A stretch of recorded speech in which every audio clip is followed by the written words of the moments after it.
స్తోత్రం మెస్సియ ప్రియమైన దేవుని బిడ్డలారా, క్రీస్తు నామములో మీ అందరికీ సమాధానం కలుగునుగాక. ఆమేన్. ప్రతి దినము దేవుని వాగ్దానం అని ఆత్మీయ చక్కటి కార్యక్రమంలో మిమ్మల్ని ప్రేమపూర్వకంగా ఆహ్వానిస్తున్నాను. దేవుని బిడ్డలారా, ఎలా ఉన్నారు? బాగున్నారా? ఉదయాన్నే లేచారా? ప్రార్థన చేసుకున్నారా? అలాగే మరి వాక్యాన్ని కాసేపు అయినా చదువుకున్నారా?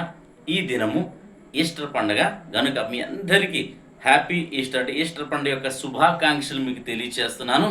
మరి అందరూ క్రీస్తు పునరుద్ధానుడై లేచిన దినం కనుక ప్రతి ఒక్కరూ దేవుని సన్నిధికి త్వరపడి రావాలని మీకు తెలియచేస్తూ, ప్రతి దినము దేవుని వాగ్దానం అని ఆత్మీయ చక్కటి కార్యక్రమంలో వాగ్దానాన్ని చదువుతున్నాను. మత్తయి సువార్త 28వ అధ్యాయము 6వ వచనం. ఆయన ఇక్కడ లేడు, తాను చెప్పినట్టే ఆయన లేచి ఉన్నాడు. రండి, ప్రభు పండుకొని ఉన్న స్థలము చూచి త్వరగా వెళ్ళి ఆయన మృతుల్లో నుండి లేచి ఉన్నాడని ఆయన శిష్యులకు తెలియచేయుడి. దేవునికి స్తోత్రం. హల్లెలూయా. ఇక్కడ చక్కటి వాగ్దానం ద్వారా ఏదైనా ప్రభు మాట్లాడుతున్న వాగ్దానం తెలుసా? ఆయన ఇక్కడ లేడు, ఆయన లేచి ఉన్నాడు. దేవునికి స్తోత్రం. హల్లెలూయా.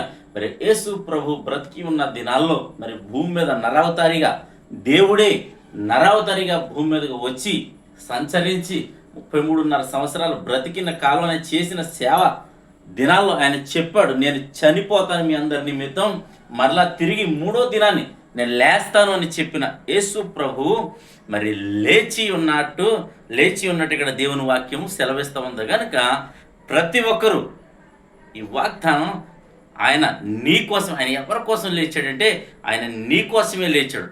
నీకు ఒక నిరీక్షణ కలిగించడానికి తాను ఏ విధంగా చనిపోయి తిరిగి లేచాడో, నీవును నేనును చనిపోయి మరి పునరుద్ధానమందు మనం తిరిగి లేస్తామనే నిరీక్షణ మనందరికీ దేవుడు కల్పించాడు. గనక ప్రతి ఒక్కరూ ఈ వాక్యాన్ని బట్టి తెలుసుకోవలసిన విషయం ఏంటంటే, ఆయన లేచినట్టే మనల్ని కూడా లేపుతాడని తెలియచేస్తూ, ప్రతి ఒక్కరూ ఈస్టర్ పండుగనే మరి సంతోషంగా క్రీస్తు మీలో ఉన్నట్లుగా మరి సెలబ్రేషన్ చేసుకోవాలని, దేవుని సన్నిధికి వచ్చి ఆయన ఆరాధించాలని తెలియచేస్తూ దేవుడి మాటలు దీవించునుగాక. ఆమెను ప్రార్థన చేసుకుందాం. స్తోత్రము తండ్రి, వందనాలు యేసయ్యా. ప్రతి దినము దేవుని వాగ్దానం అని ఆత్మీయ చక్కటి కార్యక్రమంలో మీరు ఇస్తున్న వాగ్దానముకే నీకు స్తోత్రాలు. ఎంతమంది ప్రజలు యూట్యూబ్ ద్వారా, షేర్ చాట్ ద్వారా, ఫేస్బుక్ ద్వారా ఈ రోడ్డు మార్గం వెళ్తూ చదువుతున్నారు. వారందరి జీవితాల్లో ప్రభా, అయా నువ్వు లేచి ఉన్నావనే సత్యాన్ని ప్రతి ఒక్కరూ గుర్తించి గ్రహించి ప్రభా, నీ తట్టు తిరిగినైనా నిన్ను స్తుతించి ఆరాధించడానికి నువ్వు నిజమైన దేవుడు అని తెలుసుకునేటకు నీ కృపను గ్రహించమని ప్రార్థిస్తున్నాం. అలాగే ప్రభా, ఈ సమయంలో ఈ ఈస్టర్ పండుగ దిన రోగులు ఎవరైనా ఉంటే స్వస్థపరచమని ప్రార్థిస్తున్నాను. యవనస్తులకి చక్కటి సంబంధాలను గ్రహించమని ప్రార్థిస్తున్నాం. గర్భఫలం బట్టి గర్భఫలాలు దయచేయమని, ఉద్యోగాలను బట్టి ఉద్యోగాలు దయచేయమని. అలాగే ప్రభా, ఎంతమంది ప్రజలు ఏ అవసరతలు ఉన్నారో ప్రతి ఒక్క అవసరతలు మీరు తీర్చమని ప్రార్థిస్తున్నాం. భారతదేశంలో, మా రాష్ట్రంలో సమాధానం దయచేయమని ప్రార్థిస్తున్నాం తండ్రి. మా సరిహద్దుల్లో నెమ్మదిని దయచేయమని ప్రార్థిస్తున్నాం. అలాగే ప్రపంచమంతా ఎక్కడెక్కడ యుద్ధాలు, కొల్లాలు జరుగుతున్నాయో ప్రతి చోట నీ కాపుదల ఉంచమని ప్రార్థిస్తున్నాం తండ్రికి స్తోత్రం. అలాగే హాస్పిటల్స్లో వెంటిలేషన్ మీద ఉన్న బిడ్డలను కూడా మీరు జ్ఞాపకం చేసుకోండి. అయ్యా, నీకు అసాధ్యమైనది ఏమీ లేదు.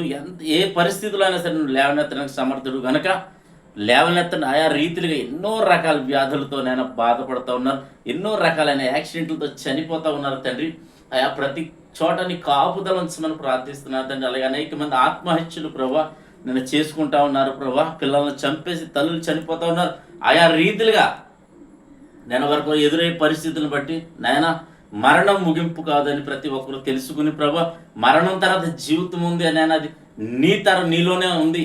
నీవు సెలవిచ్చినట్లుగా నిత్య జీవం మరలా మేము జీవిస్తామనే నిరీక్షణ ప్రతి వారికి దయచేయమని, నేను నీలో ఫలించే కృపను ప్రతి ఒక్కరికి అనుగ్రహించమని. సంఘాలు ఉన్నాయి, సేవకులు ఉన్నారు ప్రభు. దినం ఎక్కడెక్కడైతే ఆరాధనలు జరిగితే ప్రతి చోట నీ కాపుదల ఉంచమని, క్షేమం దయచేయమని, ఆరాధన ద్వారా మీరు మహిమ పొందమని క్రీస్తు నామములో. అలాగే తండ్రి, ఈ దినం ఎవరిది మ్యారేజ్ అయినో, బర్త్డే అయినో ప్రభు నీ బిడ్డలు యేసు క్రీస్తు నామములో దీవిస్తున్నాం. మీరు నువ్వు దీవించమని, సంవత్సరం అంతా దయకిరీటం ఉంచమని ప్రార్థిస్తూ, ఈ దినం బిడ్డలు చేయి ప్రయాణాల ప్రయత్నాలు నేను సమస్తములు మీరే తోడండి, మహిమ పొందమని క్రీస్తు నామములో అడుగుచున్నాం పరమ తండ్రి. ఆమేన్. నేను నమ్ముతున్నాను ప్రియమంది అని బిడ్డారా, ప్రభు మీతో నాతో అందరితో మాట్లాడి బలపరిచారు. ఆయన చెప్పినట్టే ఆయన తిరిగి లేచాడు కనుక ఆయన సజీవుడైన యేసు క్రీస్తు కనుక దాని నిజమైన దేవుడని మరి ఆయన తెలియచేస్తున్నాడు. కనుక ప్రతి ఒక్కరూ ఆయనను మరి స్తుతించి సేవించి ఆయనకి దగ్గర అవ్వాలని తెలియచేస్తూ దేవుడి కొద్ది మాటలు దీవించును గాక. ఆమేన్.